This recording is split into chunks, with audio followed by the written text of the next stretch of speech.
Assalamualaikum warahmatullahi wabarakatuh. Sebelumnya perkenalkan saya Anggita Rahdatul Bukhari, nomor NIM 21140909051. Program Studi Manajemen Pendidikan Islam, Fakultas Ilmu Tarbiyah dan Keguruan UIN Sunan Kalijaga, Yogyakarta. Sebelumnya video ini dibuat untuk memenuhi tugas UTS mata kuliah Manajemen Peserta Didik dosen pengampu Ibu Wiji Hidayati. Pada materi pertama kita akan belajar tentang konsep dasar peserta didik. Apa sih peserta didik itu? Peserta didik adalah orang yang melakukan sebuah usaha untuk mengembangkan potensi yang ada pada dirinya melalui sistem belajar yang tersedia pada jalur, jenjang maupun jenis pendidikan tertentu. Dalam hal ini terdapat dua metode perkembangan peserta didik. Yang pertama ada metode eksperimen dan yang kedua ada metode non-eksperimen. Selain itu terdapat juga aspek perkembangan peserta didik. Yang pertama ada aspek kognitif, yang kedua ada aspek perkembangan fisik. Pada materi kedua kita akan membahas tentang keterampilan peserta didik abad 21. Keterampilan peserta didik abad 21 ditandai dengan pemanfaatan teknologi informasi dan komunikasi dalam segala hal dari segi kehidupan, termasuk dalam dunia pendidikan seperti proses pembelajaran. Dunia kerja menuntut untuk perubahan kompetensi, berpikir kritis, memecahkan suatu masalah, dan berkolaborasi menjadi kompetensi penting dalam kehidupan ke abad 21. Bentuk pembelajaran dibagi menjadi 4 bagian. Yang pertama ada berpikir kritis, peserta didik dituntut untuk berpikir kritis. Yang kedua ada komunikasi, yang ketiga ada kolaborasi, dan keempat ada berpikir kreatif. Oke, kita memasuki materi yang ketiga, yakni konsep dasar manajemen peserta didik.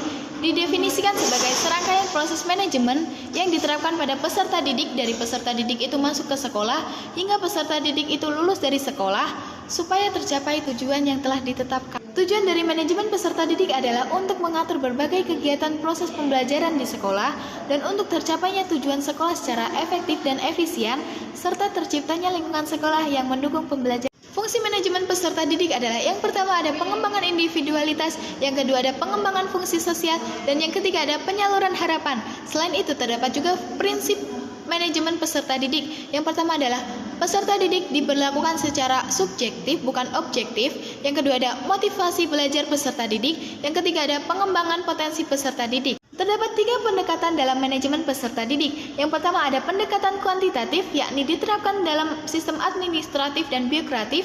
Yang kedua ada pendekatan kualitatif yang digerakkan untuk kesejahteraan peserta didik. Dan yang terakhir atau yang ketiga ada pendekatan terpadu. Sedikitnya ada 11 ruang lingkup dan kegiatan dalam manajemen peserta didik. Yang pertama ada perencanaan peserta didik, rekrutmen peserta didik, seleksi peserta didik, penerimaan peserta didik baru, orientasi peserta didik baru, penempatan peserta didik, pencatatan peserta didik, pembinaan pengembangan, pembinaan kesiswaan, pengembangan peserta didik dan evaluasi, dan yang terakhir ada kelulusan dan alumni. Oke, kita memasuki materi yang keempat, yakni penerimaan peserta didik baru. Didefinisikan sebagai suatu proses pencarian pada calon pelamar yang memiliki potensi untuk dijadikan input sekolah dengan melihat potensi melalui seleksi dan proses. Tujuan dari penerimaan peserta didik baru yakni untuk memberikan layanan bagi anak sekolah atau lulusan untuk memasuki satuan pendidikan yang lebih tinggi. Kemudian ada asas penerimaan peserta didik. Yang pertama ada asas objektif, yang kedua ada asas transparan, yang ketiga ada asas akuntabel, dan yang keempat ada asas tidak diskriminatif.